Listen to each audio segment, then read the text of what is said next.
இயேசு சொன்ன மற்ற உவமைகள். கடவுள் அரசை பற்றி இயேசு பல உவமைகள் சொன்னார். எடுத்துக்காட்டாக அவர் சொன்னார், இறை அரசு என்பது கடுகு விதையை ஒருவன் அவனுடைய நிலத்தில் விதைப்பது போன்றது. கடுகு விதை எல்லா விதைகளிலும் சிறியது.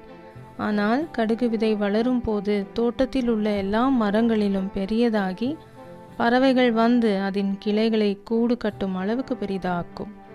இயேசு சொன்ன வேறு உவமை, அதாவது கடவுள் அரசு புளித்த மாவை போன்றது. அதை ஒரு பெண் எடுத்து அது புளிக்கும் வரை மூடி வைப்பதற்கு சமம்.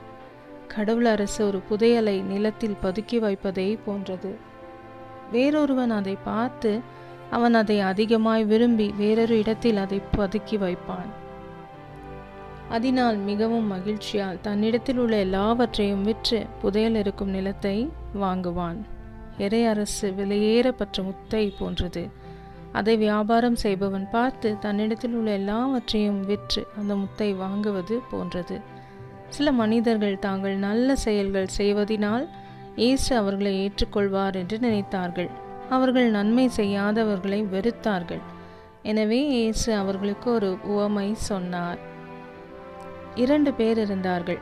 அவர்கள் இருவரும் ஜெபிக்கும்படி கடவுளுடைய ஆலயத்திற்கு போனார்கள். அதில் ஒருவன் வரி வசூலிப்பவன், மற்றொருவன் மதத்தலைவன்.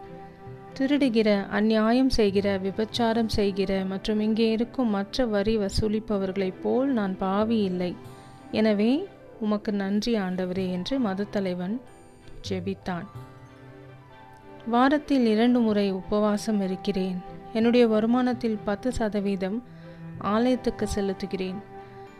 ஆனால் அந்த வரி வசூலிப்பவன் மதத்தலைவனை விட தூரத்தில் நின்று வானத்தை பார்க்க மனதில்லாமல் தன்னுடைய நெஞ்சில் அடித்து, கடவுளே, தயவாய் என் மேல் இறங்கும், நான் பாவியான மனிதன் என்றான். பின்பு இயேசு, உங்களுக்கு ஒரு உண்மையை சொல்லுகிறேன். மதத்தலைவனின் ஜெபத்தை அல்ல, அந்த வரி வசூலிப்பவன் ஜெபத்தையே கடவுள் கேட்டு அவனை நீதிமான் ஆக்கினார். கடவுள் பெருமையாய் நினைக்கிறவர்களை ஏற்றுக்கொள்ள மாட்டார், ஆனால் தாழ்மையாய் இருக்கிறவர்களை ஏற்றுக்கொள்வார் என்றார்.